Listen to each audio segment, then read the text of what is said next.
The film starts with a character named Needy, a prison inmate. She gets in trouble with a prison guard for attacking the guard out of nowhere and gets thrown in solitary confinement. Needy then begins narrating how she ends up like this, and we are shown her past from here. It all starts in a high school scene. Needy is a nerdy, awkward high schooler who is best friends with Jennifer, an incredibly beautiful and popular student in the school. They've been friends since they were little, and even though everybody else, including Needy's boyfriend Chip, questions why the two remain friends, because they don't have anything in common anymore. Needy and Jennifer remained inseparable. They live in a small town called Devil's Kettle that is named after an ominous waterfall with a swirly hole that nobody knows where it leads to. Scientists would come into town to investigate, but still haven't figured out anything about it. One day, Jennifer goes to Needy and asks her to come along to see a live performance of indie band. Jennifer finds the lead singer attractive and would like to make a move on him tonight. Not wanting her friend to go alone, Needy cancels her plan to spend time with her boyfriend. Later that night, Chip accompanies Needy as she waits for Jennifer to pick her up. Here we learn that Needy and Jennifer have some sort of psychic connection, because Needy can sense whether Jennifer arrived home or not. He then goes downstairs. He watches Jennifer and Needy talking. He dislikes Jennifer because of how she treats Needy. Not long after, Jennifer and Needy arrive at the pub where the band is about to perform. There they pass by their classmate Craig, who adores Jennifer. They also come across Ahmed, a foreign exchange student from India, who is also a schoolmate. Next we see Officer Roman, who casually sleeps with Jennifer from time to time, comes close to them and tries hitting on her. However, Jennifer ditches him for the lead singer of band, who she immediately walks up to with Needy by her side. Jennifer then introduces herself to Nikolai, the lead singer. She offers to buy him a drink. When Jennifer goes over to the bar, Needy overhears Nikolai creepily talking to his bandmate about Jennifer must be a virgin. Realizing Nikolai might be a predator, Needy confronts him and tells him to back off from Jennifer. Needy then tries warning Jennifer about Nikolai, but Jennifer simply brushes it off and casually remarks about how she is far from being a virgin at this point. The two stop talking when the band begins to perform. After some time, the building sets on fire in the middle of their performance. Oddly enough, the band seems unfazed by this. Even people tries to make their way out of the building, getting trampled or burnt to death. Needy guides Jennifer out of the building through a window and tries to calm her down. Shortly after, Nikolai suddenly comes to them and forces Jennifer to gulp down some whiskey. He then takes bewildered-looking Jennifer away, while Needy pleads for Jennifer to stay. But Jennifer naively tells her that she's going to be okay. She calls her boyfriend Chip when she gets home that night and tell him about the horrific things that she just witnessed. Chip, who dislikes Jennifer, tells Needy to not worry about her best friend. Not long after, Needy startles when she hears the doorbell ring and steps downstairs to answer it, but finds no one outside the door. But when she is about to go back upstairs, she begins to hear rustling noises coming from the kitchen. Jennifer stands in front of her, covered in blood, with an eerie smile on her face. She then ransacks the fridge and attempts to eat, but she throws up tar-looking black goo. Needy rushes to the foyer to call for help, but all of the sudden, Jennifer pins her to the wall and begins caressing her. Jennifer then moves to bite her neck and she leaves a mark. After that, she exits the house. On the next day, the school is buzzing with news about the pub being burnt. While Needy appears to be deep in thought, Jennifer then casually walks up to her, looking perfectly normal, and disturbingly not talking about the fact that people died in the fire last night. Jennifer even acts like she doesn't remember about how she stormed into Needy's house. After class that day, Needy tries telling her boyfriend about the sinister manner of Jennifer's actions last night, but he brushes it off and questions her sanity. On the other side of the school, Jennifer walks up to Craig's best friend, Jonas, who is grieving because Craig died in the fire the other night. Jennifer then convinces him that Craig told her she and Jonas would look good together, and lures Jonas to follow her into the woods.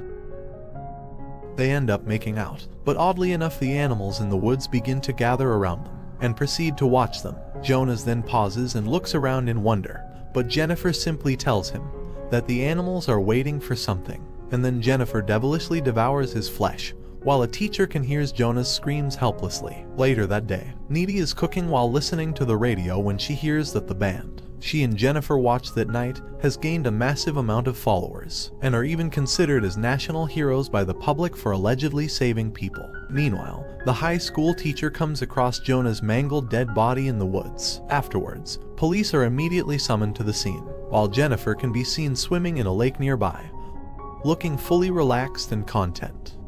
That night, Jennifer calls her best friend Needy to inform her that she's feeling amazing right now, and Needy should stop grieving for the people who died in the fire. Needy eventually has to hang up because her boyfriend is calling her. During the call, he tells her that Jonas, who happens to be his neighbor, is dead. Hearing this, she rushes to see him and comfort him. The following days, the entire town is grieving due to the many lives they lost in such a short time. News about the recent incidents that took place in the town make it to national news, and the band seems to be gaining more and more recognition and fame. A month later, Jennifer is looking pale.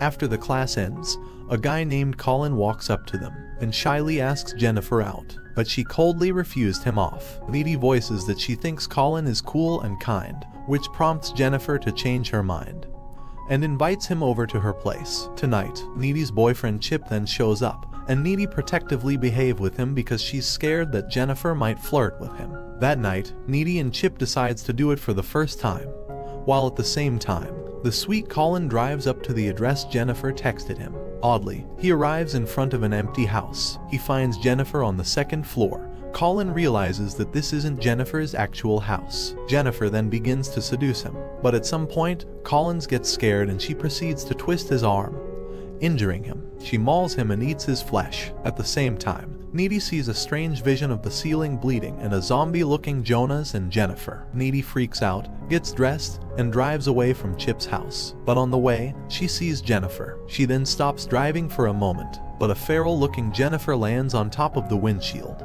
scaring Needy and making her drive away in panic. Needy returns home and begins to cry, extremely scared and questioning her reality. Once she calms down, she returns to her bedroom to sleep, but finds Jennifer there, looking calm and chipper. She tenderly kisses Needy and the two end up making out for a while, until Needy pulls away and demands Jennifer to explain what's going on. This is when Jennifer casually tells her what happened that night, after she climbed into Loban's van. Realizing that the van was driving into the woods, Jennifer started to get scared, afraid that they might force their way with her. She tried to convince the band that she's a virgin. The van then stopped in the middle of the woods, and the bandmates forcibly dragged her by the infamous waterfall and tied her up as they prepared to commence a satanic ritual that supposedly would make them famous. Nikolai, the lead singer, proceeds to read a satanic mantra before stabbing her on the chest with a sharp blade, which killed her. Nikolai then dumped the blade into the swirly hole to get rid of the evidence. In the present, she doesn't remember much about what happened after, except for the fact that she came back to life and found herself walking towards Needy's house. She also felt a craving for human flesh, but she couldn't bring herself to kill Needy because she loves her, so she decided to run away. At some point during that night, Jennifer came across Ahmed, the foreign exchange student who also survived the fire, and ended up killing and eating him instead. She also explains that when she is full, she is invincible. She proves this by cutting herself and showing how the wound instantly heals. On the contrary, she gets very weak when she is hungry. Needy, who is overwhelmed by all this information, tells Jennifer to go, and Jennifer reluctantly makes her way out through the window. On the next day, Needy attends Colin's funeral and silently realizes that she saw Jennifer covered in blood last night because she just killed Colin. Needy heads to the library later that day, and for days to come, she spends her time in the library researching about demons. She tries to present her findings to her boyfriend Chip, claiming that according to the books, one may perform a ritual to achieve fame by sacrificing a virgin. But when the sacrificed is not a virgin, the ritual performer would still obtain fame, but the sacrificed would come back to life with a demon's soul, and she would be forced to consume human flesh to stay alive. Chip, however, finds all this crazy and still doesn't believe her. The school dance is coming up, and Needy tries to convince Chip not to go for safety reasons, but he still insists on going. Needy has no choice but to attend as well. The day of the dance finally arrives, and before Chip leaves for the night, his mother hands him some pepper spray to protect himself. Right around this time, we see Jennifer looking all pale again, signifying that she must be starving. Needy arrives at the dance first and waits for Chip to get there. Here we see Chip walking alone right when Jennifer suspiciously walks up to him.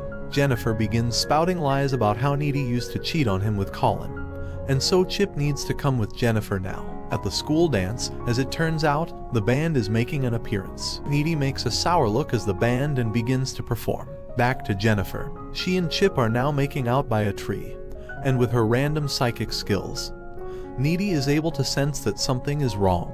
Therefore she goes outside and instantly knows where to go. Jennifer brings Chip inside an abandoned swimming pool, while Needy dramatically runs to their location with her psychic GPS. Jennifer tries to kiss Chip again, right when Chip changes his mind because he loves Needy too much to cheat on her. Hearing his reluctance, Jennifer throws Chip into the pool and proceeds to attack him. Just in time, Needy arrives. Seeing her boyfriend in trouble, Needy jumps into the pool and pulls Jennifer away. Chip then hands her the pepper spray and Needy proceeds to use it against Jennifer. Furious, Jennifer throws up some black goo and begins to hover over the water, while Needy helps Chip get off the pool. Needy then confronts Jennifer and proceeds to ask why she has to go after Chip out of anyone. But Jennifer simply deflects and refuses to give a conclusive answer. Jennifer then stomps her way closer, right when Chip stabs her in the gut with a metal bar before collapsing to the ground. Jennifer looks at Needy with a sullen look and walks away after taking the metal bar out. Needy moves to kneel next to Chip and they confess their love to each other as he bleeds to death. Meanwhile, Jennifer returns home, looking pale, weak, and broken-hearted. This is when Needy suddenly breaks in through the window and proceeds to attack her for killing Chip. Jennifer bites her on the throat before letting go again. And up next, Needy pulls out a box cutter and cuts an X mark over her abdomen. With her demon power, Jennifer hovers them above the bed and the two scuffle some more, until Needy rips the friendship necklace off Jennifer's neck, taking her off guard just long enough for Needy to stab her right in the heart. And that is exactly how Needy ends up in prison. We then return to present day, where Needy is a prisoner locked up in solitary confinement. As it turns out, because Jennifer bit her, she now has some demon powers. She uses it to levitate and break her way out of prison. She randomly comes across the knife that Nikolai, the lead singer, used to kill Jennifer, and picks it up. Needy then hitches a ride with a stranger to attend Low Shoulders' concert. After Low Shoulders' massive concert ends, we learn that the entire band gets murdered that night, signifying that it was Needy who did it. The film ends with Needy seen walking out of a hotel room through a security footage. Subscribe to our channel for more such content. We will see you soon with another episode. Take care.